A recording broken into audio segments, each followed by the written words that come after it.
म चाहिँ साथीहरू लसुनको अचार बनाउँदैछु है। यो चाहिँ अब चाहिँ जाडो महिनामा चाहिँ पिरो अमिलो खाउ लाग्छ नि त, अन्त बनाइराख्यो भने चाहिँ एकदम राम्रो हो होइन। अनि यसलाई चाहिँ मैले चाहिँ मजाले फ्राई गरेको छु हो। यो चाहिँ अलिक गोल्डन हल्का गोल्डन कलर निक्लिसकेको छ। अब यसमा चाहिँ म चाहिँ मसला लाउँदैछु है।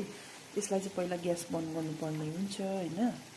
यसमा चाहिँ मैले अजवाइन, मेथी है, सोप, अन्त तोरी, कालो तोरी, पहेँलो तोरी चाहिँ मिक्सीमा मजाले पिसेको छु। अन्त अलिकति हिङ लगाएको छु है। अनि यो कलरको लागि चाहिँ अलिकति हल्दी, त्यस पछाडि तिखालाल, अनि टेस्ट अनुसार नुन हाल्नुपर्ने हुन्छ है। अनि माथिबाट चाहिँ फेरि अलिकति यो मेथी भुटेर पिसेको यो धुलोलाई हाल्दैछु है। यसलाई चाहिँ अब मजाले मिक्स गर्नुपर्ने हुन्छ।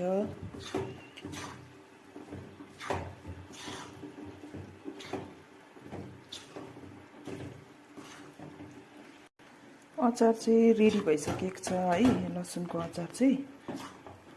यसलाई चाहिँ लामो समयसम्म राखेर खाने हो भनेदेखि चाहिँ 10 देखि 20 मिनटसम्म पकाउनु पर्ने हुन्छ। यो चाहिँ तपाईँहरूले चाहिँ अब 6 महिना, 7 महिना, 1 वर्षसम्म पनि राखेर चाहिँ खानु सक्नुहुनेछ है। सो बाई बाई सबैजनालाई, thank you so much for watching.